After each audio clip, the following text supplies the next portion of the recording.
И така малко да продължиме, както преди малко забелязахте. Неодобрената тема, първо, че ето тук има чакащи теми 1, коментари 0. Това означава, че когато тук има такъв символ, вътре има неодобрени теми или неодобрени коментари.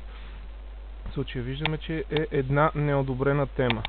Не са повече, не са по-малко и няма неодобрени коментари. Предния път влязох, като кликнах свободна зона. Този път ще кликна директно върху зеления символ. Виждам, че отново тук има, това е само в случая, когато има подфоруми, но сега като кликна на зеления подсимвол, ще да забележите, че най-отгоре ми е разположена неодобрената тема. Т.е. дори и тя да беше на втора, трета страница от преди месец или повече, няма значение, като се кликне зеления символ, винаги неодобрените излизат най-отгоре. Втория начин да се направи същото нещо е ето тук от опции. Вижте неодобрените теми. Като кликнете вижте неодобрените теми, виждате, че виждаме неодобрената най-отгоре. Ето как е нормалното положение. Тогава неодобрената е втора. И втората опция е покажи темите с неодобрени коментари. Тогава, в случая тук нямаме тема с неодобрени коментари. Ще видим неодобрените коментари най-отгоре. Да, в случая, понеже няма такива, това не се вижда. Синхронизация няма да ви трябва никога. Масово местене. Масово местене, за разлика от възможността тук да се избират с чекбоксове едно по едно и след това отдолу да се избере местене. Разликата с масовото местене е, че то позволява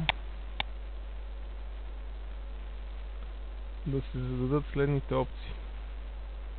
Ето, тук се отваря нов прозорец, в който ни дава изтри и премести.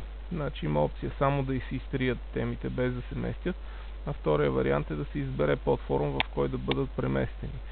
Обработи N теми наведнъж, това може да не го променяте, които са започнати от, тук може да се въведе потребителско име. Нямат отговор от N дена, с по-малко от X отговора, съвпадат със състоянието на темата. Само отворени, само заключени, само свързани, всякакви теми. Т.е. може да се въведат филтри, кои теми, и не трябва да се маркират една по една за чекбоксове. Тук става дума, идеята е когато трябва да се преместят или изтрият хиляди теми наведнъж, а не само една или две. Това може да бъде удобно, например, в раздел обяви, когато искаме да изтриеме всички теми, които са по-стари, примерно от един месец. Просто нямат отговор от 30 дена и като кликнем ще ги изтрием.